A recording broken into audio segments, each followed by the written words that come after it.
අද දවසින් ආරම්භ කළ මේ සද්ධර්ම දේශනා මාලාවේ තුන්වැනි ධර්ම දේශනාවයි මේ සිදු කරනු ලබන්නේ. පිනතුනි මේ දේශනාව මජ්ක්‍ධිම නිකායේ මහා සීහනාද සූත්‍රයේ සඳහන් තථාගත බල 10 පැහැදිලි කිරීමේ පරමාර්ථයෙන් තථාගත බල 10 තමයි සාකච්ඡා කරන්නේ. පහුගිය දේශනා දෙකේදී සූත්‍රය හඳුන්වා දෙමින් පළවෙනි තථාගත බලය සාකච්ඡා කළා. දෙවෙනි තථාගත බලය තමයි මේ මොහොතේ සාකච්ඡා කරන්න සූදානම් වෙන්නේ.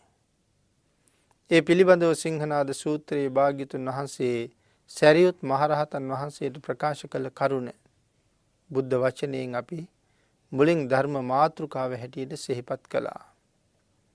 කාලත්‍රයේ වර්ති වූ කර්ම සමාදානයන්ගේ විපාක දක්නා නුවණ තමයි දෙවෙනි තථාගත බලය. කාලත්‍රයේ වර්ති වූ කර්ම සමාදානයන්ගේ විපාක දක්නා නුවණ. භාග්‍යතුන් වහන්සේගේ මෙන්න මේ ඥාන ශක්තියයි දෙවෙනි තථාගත බලය. මෙතන සඳහන් කරනවා අතීතානාගත වර්තමාන යන කාලත්‍රයෙහි වූ කුසල කුසල කර්මයන්ගේ විපාකය තත්වාකාරයෙන් දක්නා නුවණ දෙවන තථාගත බලයේ බව මේ පාඨයේ සඳහන් වේ. කර්ම විපාක తত্ত্বය ඊටාම ගැඹුරු කරුණක්. මේ කර්මයේ විපාකය කියන එක ඊටාමත්ම ගැඹුරු කාරණාවක්. අපිට හිතාගන්නවත් බැරි පැත්තක් මේ කර්මය තුල තියෙනවා. සකල ලෝකයම පාලනය කරන එකම ධර්මතාවයක් හැටියට මේ කර්මය හඳුන්වන්න පුළුවන්. ලෝකපාලක ධර්මතාවයක් කර්මය. එනිසා අපිට මේ தત્ත්වය ගැන කවදාවත් හිතාගන්න බැරි තරම් ගැඹුරුයි මේ කර්මයාගේ ස්වභාවය. බුදුරජාණන් වහන්සේට මිස ශ්‍රාවකයන්ට කවදාවත් මේ කර්මය පිළිබඳව කාරණාව සම්පූර්ණයෙන්ම විෂය වෙන්නේ නැහැ. සම්පූර්ණයෙන්ම අරමුණු කරන්න පුළුවන්කමක් නැහැ. පූර්ණව මේ කාරණාව විෂය කරගන්නා වූ එකම ශාස්ත්‍රුන් වහන්සේ සම්මා සම්බුදුරජාණන් වහන්සේ පමණයි. කර්ම විපාකයෙන් සුළු කොටසක් එහෙම නැත්නම් ශ්‍රාවකයන්ට දැනගන්න පුළුවන් වෙන්නේ මේ කර්ම විපාකයෙන් සුළු කොටසයි. සම්පූර්ණයෙන් කර්ම විපාකය දැනගන්නේ භාග්‍යතුන් වහන්සේ පමණයි. ඒ නිසා සර්වාකාරයෙන්ම දැනගන්නට උත්සාහ කළහොත් සිතන්නට ගියහොත් පින්වතුනි ශ්‍රාවකයාට අමාරුවටපත් වෙන්න සිද්ධ වෙනවා. උම්මත්තකෙක් බවට නමුත් පත් වෙන්න පුළුවන් සම්පූර්ණයෙන් මේ කර්ම විපාකය හොයන්න උත්සාහ කළොත්. එහෙම අපිට තේරුම් ගන්න කවදාවත් බැහැ කර්මය කියන ධර්මතාවය. කම්ම විපාකෝ භික්ඛවේ අචින්තේය න වින්තිතබ්බෝ යං වින්තේන්තෝ උම්මාදස්ස විඝාතස්ස භාගී අස්ස යනුවෙන් මහණෙනි කර්ම විපාකය නොසිතිය යුත්තකි. නොසිතිය යුතුය. එය සිතන තැනැත්තේ උමතුවටත් දුකටත් පැමිණියේයි තථාගතයන් වහන්සේ වදාළසේක. මොකද ඒක අපිට හිතන්න බැරි නිසා භාග්‍යතුන් වහන්සේ හිතන්න එපා කියලා දේශනා කරලා තියෙනවා. පළවෙනි තථාගත බලයෙන් අපි සාකච්ඡා කළේ ඒක. භාග්‍යවතුන් වහන්සේ මේ ලෝකේ යමක් නැහැ කියලා කිව්වොත් ඒක නෑම තමයි. යමක් වෙන්නේ නැහැ කිව්වොත් වෙන්නෙම නැහැ. යමක් වෙනවා කිව්වොත් ඒක වෙනවාමයි.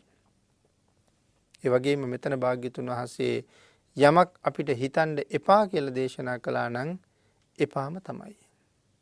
ඒක වෙනස් කරන්න මේ ලෝකේ කිසි කෙනෙකුට පුළුවන්කමක් නැහැ. එහෙනම් මෙතනදී සඳහන් කරනවා දුකටත් උමතුවටත් පත්වන්නේ යයි තථාගතයන් වහන්සේ වදාළසේක.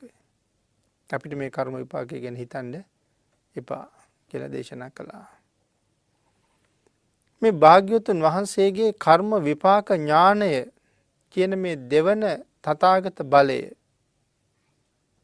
අභිධර්ම පිටකයේ විභංග ප්‍රකරණේ ඥාන විභංගයේ ආකාර 16කට පැහැදිලි කරලා තියෙනවා. මේ කර්මයේ පිළිබඳව භාග්‍යවතුන් වහන්සේ අවබෝධ කරපු හැටි මේ විභංග ප්‍රකරණේ ඥාන විභංගයේ 16 ආකාරයකට විස්තර කරනවා.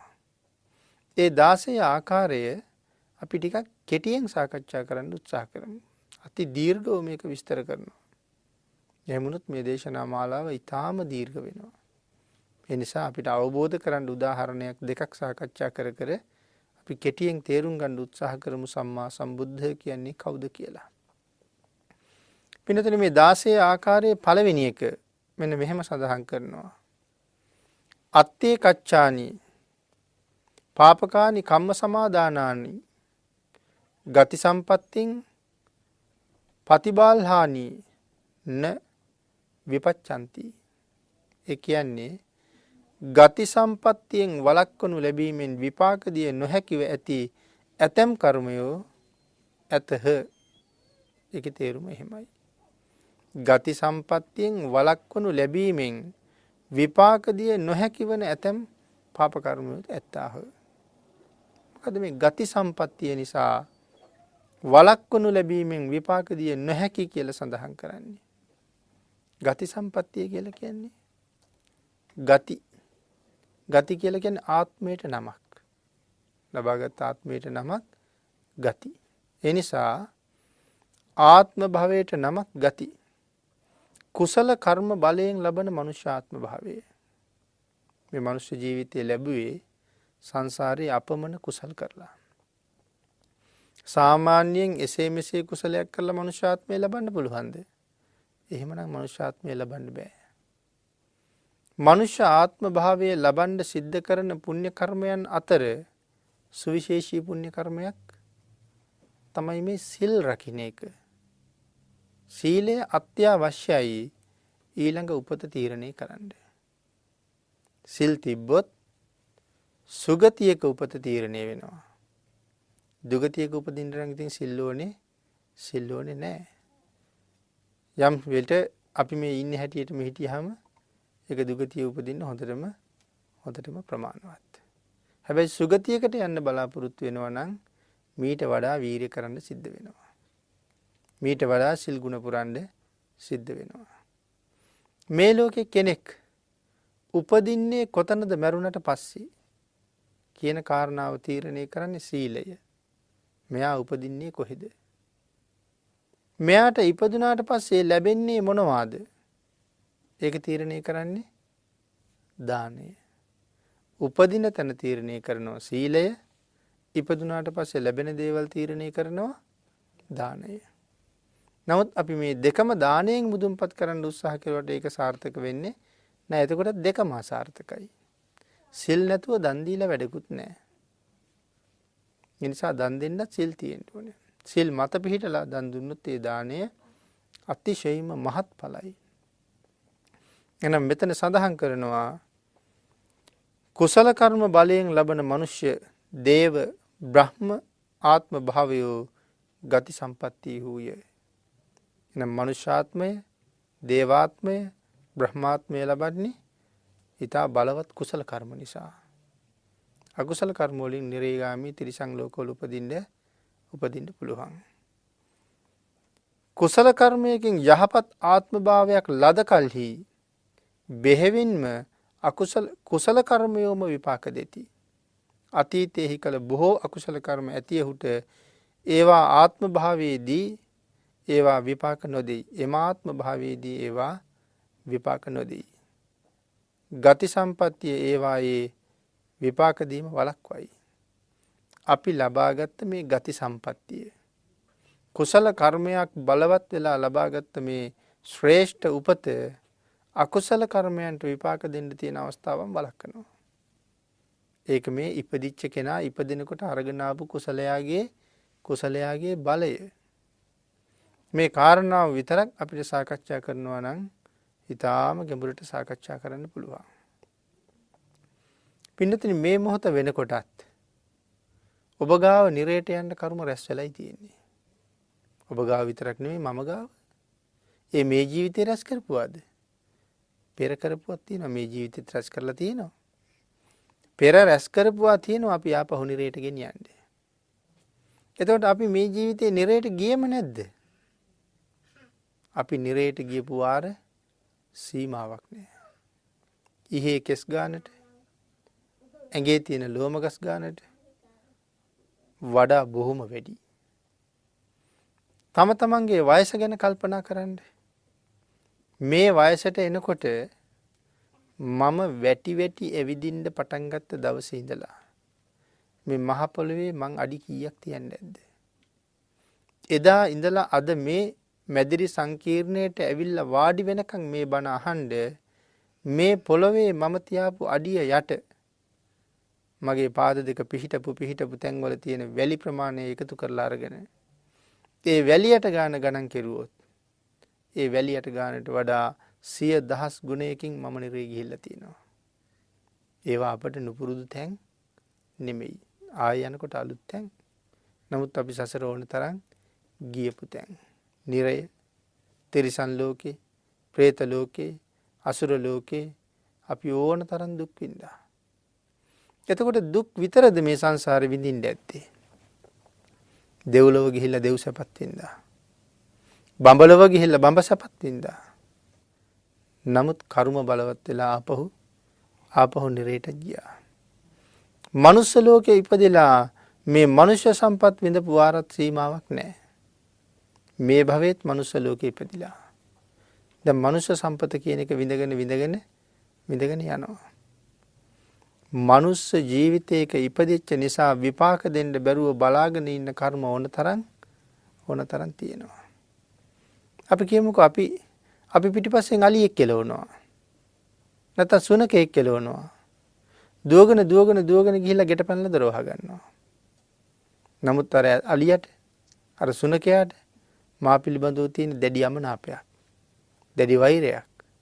නැවත හරි එළියේද දැක්කොත් හපා කනවාමයි. සමහර සුනකයන්ට පහර දුන්නාම මාස ගණන් මතක තියාගෙන ඉන්නවා. අවුච්චාම අපනවා. හස්තීන්ට වාගේ සත්තුන්ට කරදර කරාම අවුරුදු ගණන් මතක තියෙනවා. අවුච්ච ගමන් දඬුවම් කරනවා. නමුත් ඒගොල්ලන්ට දඬුවම් කරන්න බැරි වුණා මම ගෙට පැනලා දොර වහපු හින්දා. නමුත් මට දඬුවම් දෙන්න එයාගේ හිතේ තියෙන දේශ ස්වභාවය නැති වෙලා ගියාද? නෑ. ඇතුලේ ඉන්න තාක්කල් ඒ සුනකයාට මාව හපා කණ්ඩ බෑ. අන්න ඒ වාගේ තමයි මේ මනුෂ්‍ය උපත ලැබුණ නිසා විපාක දෙන්න තියෙන අකුසල කර්මයන් තියෙනවා. විපාක දී ගන්න හැටියක් නෑ. ශ්‍රේෂ්ඨ උපතක් ලැබිලා හින්දා. මේක සුරක්ෂිත කරගත්තොත් නම් හොඳයි. සුරක්ෂිත කරගන්න බැරි වුණොත් ආංගර අකුසල කර්මයන් මට විපාක දෙන්න පටන් ගන්නවා. ඒ හින්දා ඔබ ගාවත් මම ගාවත් මේ වෙනකොට නිරේ ගිහිල්ලා විපාක විඳින්න රැස් වෙලා තියෙන කරුමත් බොහොමයි. තිරිසන් ලෝකේ විඳින්න තියෙන කරුමත් බොහොමයි. പ്രേත ලෝකේ අසුර ලෝකේ විඳින්න තියෙන කරුමත් බොහොමයි. දෙව්ලෝ බඹලෝ යන්න රැස් කරපු කුසල කර්මත් එහෙමයි. එව්වත් නැත්තේ නෑ. නමුත් මේ මනුෂ්‍ය ගතිය නිසා දුගතිය විඳින්න තියෙන විපාක විඳින්න අවස්ථාවක් ලැබෙන්නේ නෑ. අන්න ඒක තමයි මෙතන මේ ගති සම්පත්තිය නිසා කුසල කර්ම බලයෙන් ලබන මනුෂ්‍ය ජීවිතය නිසා දේව බ්‍රහ්මාත්ම නිසා විපාක දෙන්න බෑ කුසල් වලට. එහෙම නැත්නම් අපි මේ වෙනකොට තිරිසන් ලෝකේ ගැන කල්පනා කරලා බැලුවොත් අපේ පින්නතුන් දැකලා තියෙන ඕන තරම් තිරිසන් ලෝක. තිරිසන් ලෝක කියන්නේ 아무තු නෑ අපිත් එක්කම පවතිනවනේ. මේ තිරිසන් විඳින දුක්ඛන්දරාව. ඔය රූප වාහිනියේ එහෙම බලන වෙලාවට අපි දැකලා නැද්ද තිරිසන් සත්තු ජීවත් වෙනම වැඩසටහන් තියෙනවා. සත්ත්ව වැඩසටහන්. ඒ වැඩසටහන් වල නොයෙක් සතුන්ගේ ජීවන රටාවන් පෙන්වනකොට ප්‍රබලයා හැම වෙලාවෙම දුර්වලයා ගොදුරු කරගන්නවා. කොටියා හැම වෙලාවෙම මුවා ගොදුරු කරගන්නවා. සිංහයා හැම වෙලාවෙම මුවෙක් ගොදුරු කරගන්නවා. මුවෙක් නෙමෙයි සිංහයෝ කොටියෝ එකතු වෙලා අලියෝ ඇතු ගොදුරු කරගන්න වෙලාවලුත් අපි මේ වැඩසටහන් වල දකිනවා. සමහර වෙලාවට අපි දකිනවා මේ මහ විශාල ගංගාවල් වලින් ඇලවල් වලින් ඔය කුළුහරක් ආදී ගෝන්නු ආදී සත්තු එතර වෙලා යනකොට මේ ඇලවල් වල ඉන්නවා මහ භයානක කිඹුල්ලු. අන්තිමට යන සත්තු එක්කෙනාට දෙන්නට පනිනවා. පන පිටින් කිලෝ 15 20 මස් කැලි කඩාගෙන කනවා. මුළු ගඟම බොර වෙලා තිබිච්ච ගඟ ලේ පාටට පැහැර වෙනවා වතුර. පන පිටින් දඟලද්දි මේ තරම් කැලි ගලවගෙන කද්දි මොහු ජීවිතේ හොයාගන්න පුරබදනවා ගොඩට පයින්න. තිරිසන් අපායේ ස්වභාවය. ඉතින් මේ දේවල් දිහා බලලා අපි හැම වෙලාවෙම සිටිය යුතුයි. ඒ ඉන්නේ කවදා හරි භවයක මගේ අම්මා. අර තුවාල වෙලා ගොඩට ජීවිතේ එක පුරබදන්නේ කවදා හරි දවසක මගේ අම්මයි. මගේ තාත්තා, සහෝදරයා, දුව පුතා, සැමියා බිරිඳ. කඩාගෙන කන්නේත් ඒගොල්ලෝ.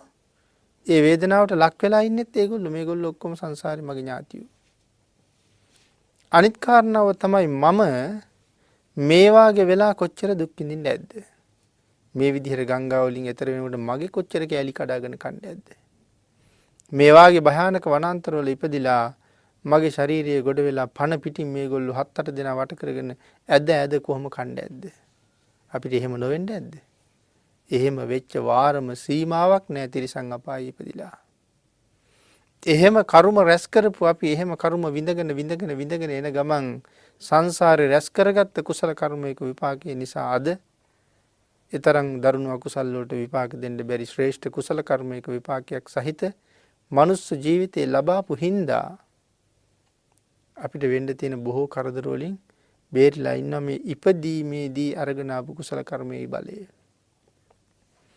පිනතින අපි පාර දිග අයිනේ ඇවිදගෙන යනකොට අපේ අහල නැද්ද පාරෙන් පිටපැත්තේ ඇවිදගෙන ගියපු අයගේ වාහන හැප්පිලා ඒ මිනිස්සේ මැරිලා. අපි කියන්නේ මිනිස්සයා ගියේ පාරේ අයිනේ. රියදුරාගේ වරද. අපි එහෙම කියනවා. මාරු වෙන්න මහපාරේ ඉඩක් තියලා තියෙනවා අපිට මේ සුදු ඉරක්. එතනින් මාරු වෙනකොට ඒ ඉර උඩ හැප්පිලා මැරෙන්නේ නැද්ද? එතනත් මැරිලා. ඒක මා සඳහාමයි වෙන් වෙලා තියෙන්නේ. පදිකයා සඳහාමයි. නමුත් ඒකෙන් මාරු වෙනකොටත් මම හැප්පිලා මැරිලා.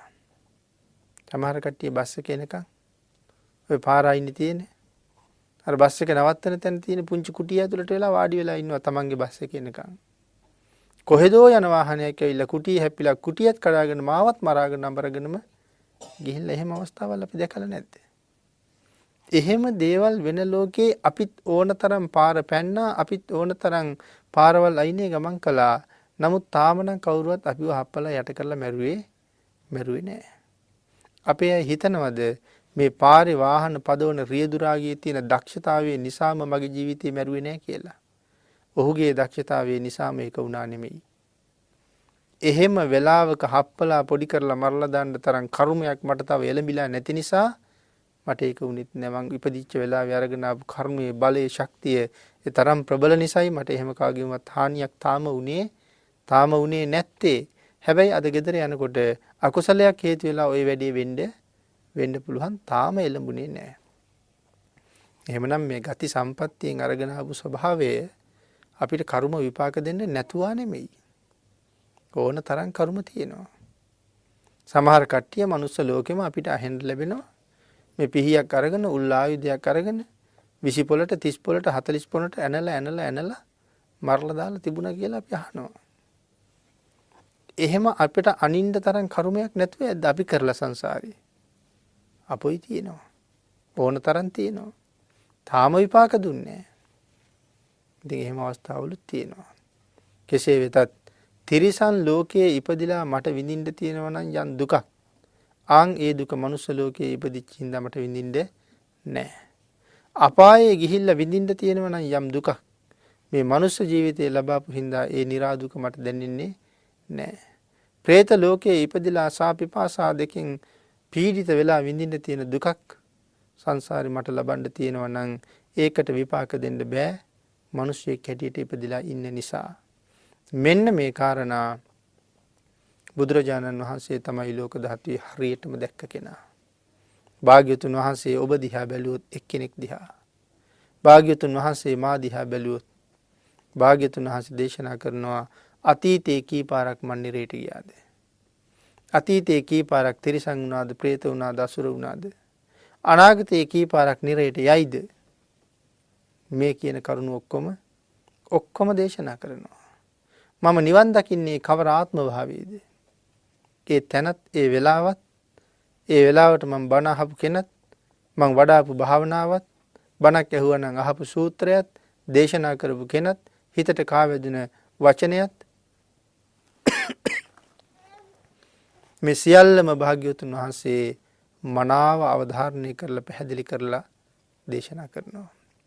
ආන් එහෙම දැනගැනීමේ ශක්තියක් සම්මා සම්බුදුරජාණන් වහන්සේ සතුයි. පින්නතුනි ඊළඟට සඳහන් කරනවා අත්තේ කච්චානි පාපකානි කම්ම සමාදානානි උපදි සම්පatti පතිබාල්හානි නවිපච්ඡanti. උපදි සම්පත්තියෙන් වළක්වනු ලැබීම නිසා විපාක නොදෙන ඇතැම් කර්මයෝ ඇත්තාහ. උපදි සම්පත්තියෙන් වළක්වනු ලැබීම නිසා වළක්වනු ලැබූ විපාක නොදෙන ඇතැම් කර්මයෝ ඇත්තාහ. උපදි සම්පත්තිය නිසා විපාක දෙන්න හැකියාවක් නැහැ. එනම් මේ උපදි සම්පත්තිය යනු මොකද්ද? උපදි සම්පත්තිය. උපදි සම්පත්තිය කියලා කියන්නේ මේ හොඳින් වැඩුණු අංග ප්‍රත්‍යාංග.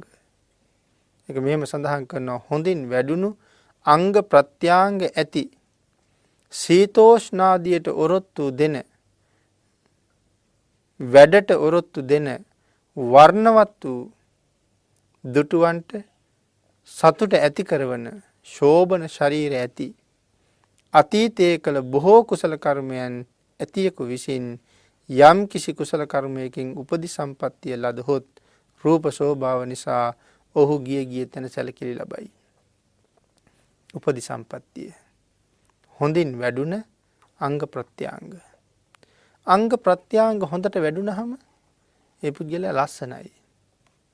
අත් කෝටු කෑලි වගේ තිබුණා නම්, කකුල් කෝටු කෑලි වගේ තිබුණා නම්, ඇස් ගොඩාක් යට ගිහිල්ලා තිබුණා නම්, මූණ වල ගිහිල්ලා ඇට කෝටු මතුවෙලා හම්පොත්ත විතරක් වගේ තිබුණා නම් ඒ ස්වරූපයේ එච්චර ලස්සන නෑ.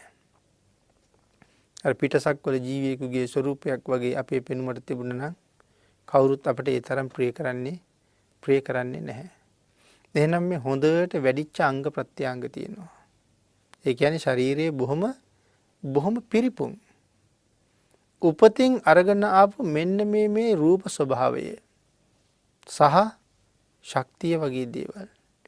මේ නිසා අපිට කෙනෙක් සලකන්නේ නැද්ද? අපි මෙහෙම උදාහරණයක් ගත්තොත් බොහොම ලස්සන චූටි දරුවෙක්. අම්මත් නැහැ තාත්තත් නැහැ. අපි කියමු එයා හැදෙන්නේ ළමා නිවාසයක. ඉතාලම ලස්සනයි. මේ ළමා නිවාසයේ තව ළමයි ගොඩක් ඉන්නවා. ඒ බොහෝ දරුවන් අතර මේ ළමා නිවාසයට ආහාර පාන අරගෙන එන අය, ඒ ස්ථානය පාලනය කරන අය, මේ සියලු දෙනාගේම අවධානය වේගෙන් දුවලා යන්නේ නැද්ද අර දරුවා ගාවට? අන් සියලු දෙනාටම වඩා. නමුත් එයාගේ සංසාරේ යම් අකුසල් නිසා අද අම්මත් අහිමි වෙලා, තාත්තත් අහිමි වෙලා, නෑදෑයොත් අහිමි වෙලා, තමන්ගේම කියලා කිසිම කෙනෙක් නැහැ. අනුන් යටතේ අනුන්ගෙන් ආහාර පාන ආදිය ලැබමින් ජීවත් වෙනවා. නමුත් අරගෙන ආපු ලස්සන සම්පත්, රූප සම්පත් නිසා, උපදි සම්පත් නිසා අනික් හැමෝම අන් අයට වඩා මෙයාට සලකනවා.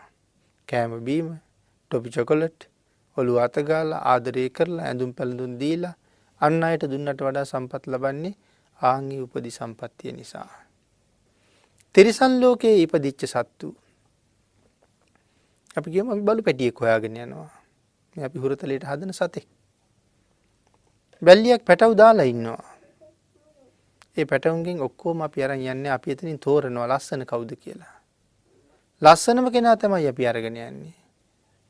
අනික් අය සමහරට අය සතත් එක්ක පස්සේ කාලේ වෙනකොට මැක්කෝ හැදිලා ලෙඩ හැදිලා තුවාල වෙලා මැරිලා යනවා.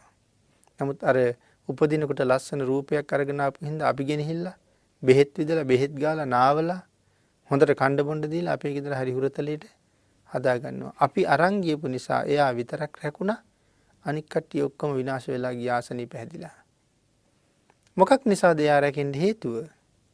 එයා අරගෙන ආපු උපදි සම්පත්තිය. හරි ලස්සන රූප ස්වභාවය. එමනම් උපදි සම්පත්තිය නිසා කෙනෙකුට විපාක දෙන්න තියෙන අකුසල කර්මයන් විපාක දෙන එක වළකිනවා මෙන්න මේ උපදි සම්පත්තිය නිසා.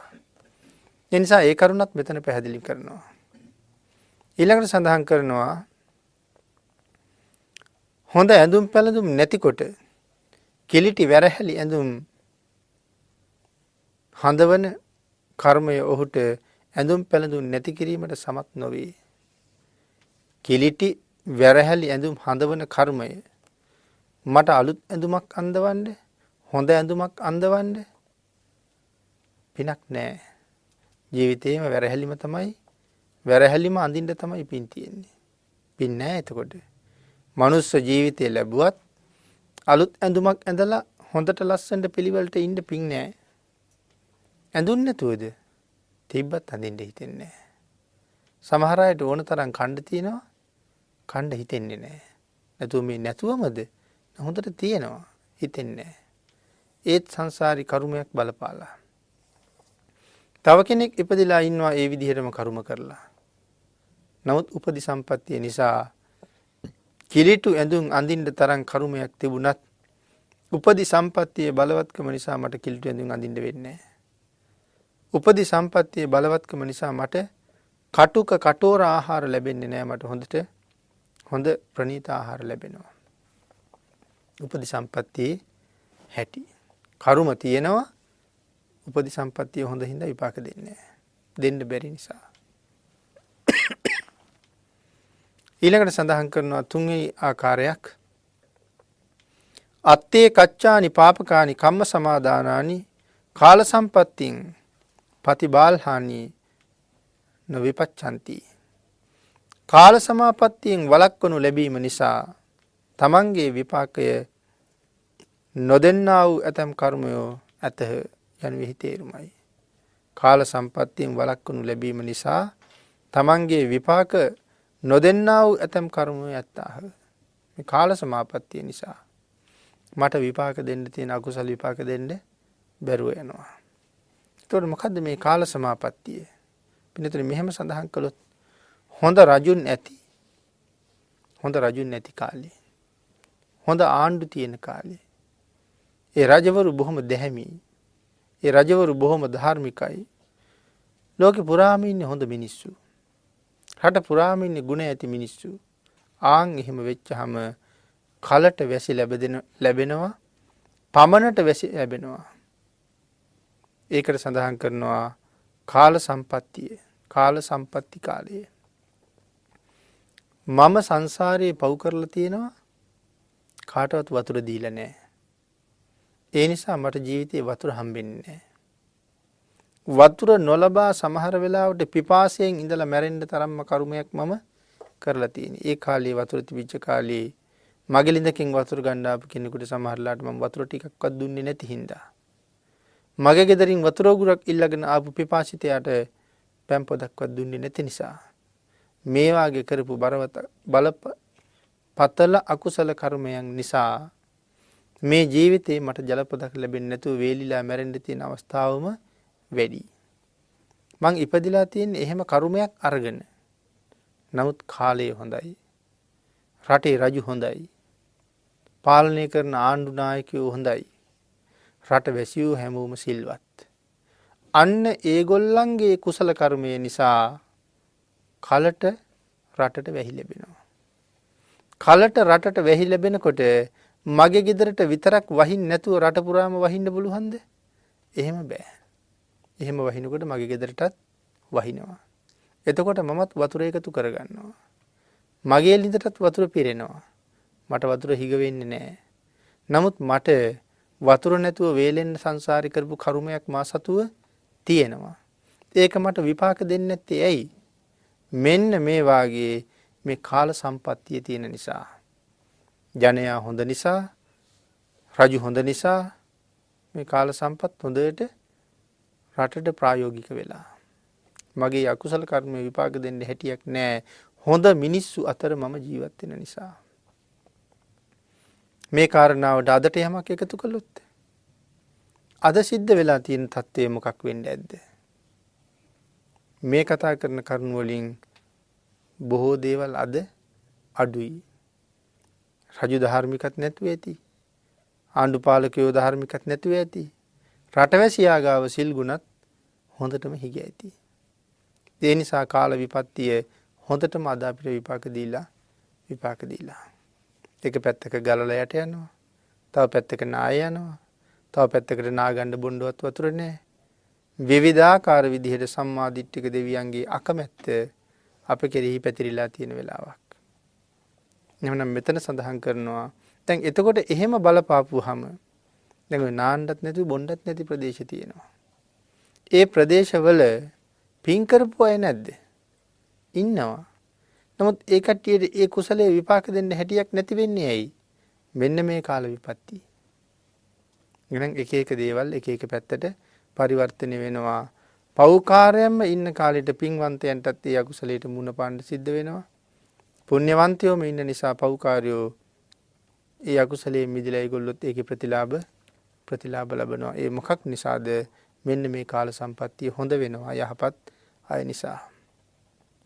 ඊළඟට සඳහන් කරනවා සා පිපාසාවෙන් පෙළෙන, රෝග වලින් පෙළෙන, තවත් නොඑක් අයුරින් සත්වයන් පෙළෙන අකුසල කර්මයන්ට කාල සම්පත්තියේදී සත්වයන් පෙළීමට ඉඩ නොලැබේ. තමන්ගේ විපාක දානයට කාල සම්පත්තිය බාධා කරන බැවින් ඇතමුන්ගේ බොහෝ අකුසල කර්ම විපාක නොදී පවතී. හොඳ අයගේ කුසල් නිසා නරක අයටත් යහපතක් උදා වෙලා තියෙනවා. මේකට කියනවා කාල සම්පත් කියලා. අත්තේ කච්චානි පාපකානි කම්ම සමාදානානි ප්‍රයෝග සම්පත්තින් පතිබාල්හානි නවිජ්ජන්ති.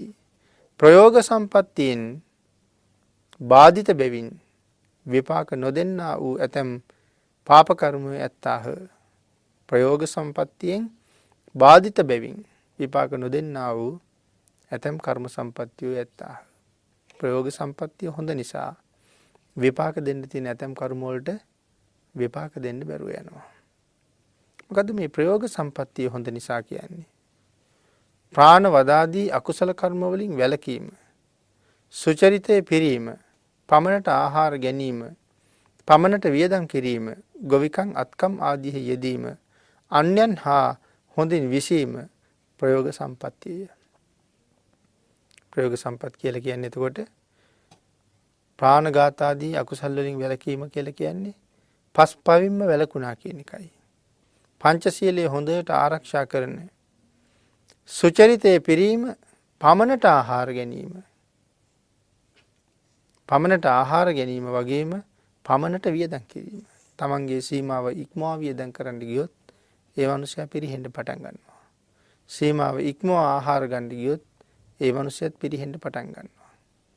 මෙන්න මේ කටයුතු හරියට මෙදෙනවා නම් අන්‍යයන් හා හොඳින් විසීමේ ප්‍රයෝග සම්පත්තිය. එහි අනික් පැත්ත ප්‍රයෝග විපත්තිය. ඇතමෙකුට බොහෝ අතීත කර්මයක් ඇතද එයින් බොහෝවක් ප්‍රයෝග සම්පත්තිය ඇතිව සිටිනා කල්හි විපාක දීමට සමත් නොවන්නාහ. ඒ කියන්නේ මට විපාක දෙන්න බොහෝ අකුසල කර්මයක් තියෙනවා. නමුත් ඒ අකුසල් වලට විපාක දෙන්න හැටියක් නැහැ. කල්යාණ මිත්‍රයෙකුගේ ඇසුරක් හම්බ වෙලා තියෙන නිසා. සිල්වතුන්ගේ ගුණවතුන්ගේ ඇසුර හම්බ වෙලා තියෙන නිසා මට විපාක දෙන්න පුළුවන් කමක් නැහැ ඒවට. ඒ කොයි වගේද? අපි සඳහන් කළා පමණට ආහාර ගැනීම. හැමදාම පමණ ඉක්මවාම ආහාර ගන්නවා නම් ඒ පුජ්‍යලයා එයින්ම පීඩාවට පත් වෙනවා. අතීතයේ සමහර අයට ආහාර ගැනීමේ සීමාවක් තිබුණේ නැහැ. සමහර අයට. ඉතින් සමහර අය ආහාර ගත්ත ගමන් එතනම වැටිලා නිදා ගන්නවා. සඳහන් කරනවා සමහර අය ආහාර ගන්නවා කියලා මේ උගුරෙන් පහළට යන්නෙම නැහැ. දැන් ආහාර ගිලින්නම බෑ. පුරවපුවා ගිලින්න උත්සාහ කරුවට ගිලෙන්නේ කටේමයි. ඒ කියන්නේ ආහාර මාර්ගයේ ඉඳලම පිරීලා. දරා ගන්න බැරුව වැටෙනවා කියලා සඳහන් කරනවා එතනම. වැටිලා නිින්ද යනවා. බත් මත කට ඇරිලා. සඳහන් කරනවා කොච්චර කෑම කාලද කියලා කිව්වොත් නිින්ද ගියාට පස්සේ කපුටෝ ඇවිල්ලා දත් වහල්ල උඩ වහලා කටේ තියෙන බත් කනවා කියලා. ඒතරම්ම කාලා එතනින් එහාට ගිලෙන්නේ නැහැ. ඉතින් මෙහෙම ආහාර ගන්න ගියාම හරි අමාරුයි. හරිම අපහසුයි. කොසල් රජුන්ට මේ කරුණු භාග්‍යතුන් වහන්සේ පැහැදිලි කරන්නේ. නමුත් බුදුරජාණන් වහන්සේ ආහාර ගන්න පිළිවෙල කොසල් රජුන්ට කියලා දුන්නාට පස්සේ කොසල් රජු එයින් හරි සුවයක් ලැබුවා. අමාත්‍යවරයාට කියනවා දවසින් දවස රජුන්ගේ ආහාර ගන්න උයන හාල් ප්‍රමාණය මිට අයින් කරන්න කියලා. ඒ වගේම රජුරෝ කෑම කන්න යනකොට රජුන්ගේ අවසාන බත් පිඩ ආහාරයට ගන්න යනකොට ඒක නතර කරන්න. එහෙම ප්‍රමාණය හොයලා දෙනවා. මේ ප්‍රමාණයට ආහාර ගත්තට පස්සේ රජුන්ට පුදුම සුවයක්. ඒ වගේම අපිට හම්බෙන ප්‍රමාණයට වඩා වැඩියෙන් වියදම් කරනවා නම් ඒ පුජ්‍යලයා පිරිහෙනවා. කල්යාණ මිත්‍රයෙක් හම්බෙලා ඔහුගෙන් ඒක වළක්වනවා නම් ඒ පුජ්‍යලයා පිරිහීමෙන් වළකිනවා. කෙනෙක් පස්පව් කර කර ජීවත් වෙනවා. කල්යාණ මිත්‍රයෝ හම්බෙලා පව් කරන්න දෙන්නේ නැහැ ඔහුට. ඔහු පව් කරන එකෙන් වළක්වනවා. අන්න ඒ නිසා මේ විපාක දෙන්න තියෙන අකුසල කර්මයන් විපාක දෙන්න බැරුව යනවා. අද දඩේමේ යන ගමන් මට සතෙක් ගහලා මැරෙන්න තියෙන අවස්ථාවකුත් තියෙනවා. නමුත් මට කාලයක් තිස්සේ දඩේමේ යන්න දෙන්නේ නැහැ. ඒ නිසා මට ඒ අකුසල කර්මයෙන් මිදෙන්න අවස්ථාව ලැබෙනවා. ජීවිතේ ලබන්න අවස්ථාව ලැබෙනවා. මෙන්න මේ වාගේ මේ ප්‍රයෝග සම්පත්තිය නිසා විපාක දෙන්න තියෙන බොහෝ අකුසල කර්මයන්ගෙන් බේරෙන්න අවස්ථාව ලැබිලා තියෙනවා. එහෙනම් මේ කාරණා මේ 16 ආකාරයකින් භාග්‍යතුන් වහන්සේ පැහැදිලි කරලා තියෙනවා මේ දෙවෙනි තථාගත බලය විස්තර කරන තැන. අද ධර්ම දේශනාවට තියෙන කාල වේලාව නිමා වෙලා නිසා අද ධර්ම දේශනාව අපි මෙතනින් සීමා කරමු. මේ ධර්ම දේශනාවේ ඊතුරු කාරණා ටික නැවත දවසක සාකච්ඡා කරන්න ඉඩ තියලා.